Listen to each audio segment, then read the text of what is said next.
এ দুনিয়ার মানুষ, দুনিয়ার জমিনে তুমি নিজের মন গড়া জিন্দেগি চালাইবা, তুমি আর তোমার রবের দরবারে তোমার সৃষ্টিকর্তার কাছে আসা লাগবে না।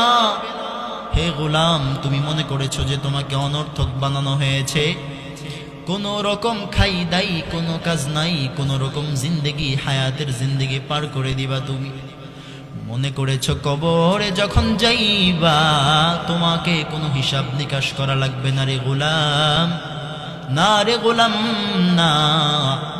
তুমি যদি এমনটা ভেবে থাকো তবে তুমি বড় ভুলের মধ্যে আছো।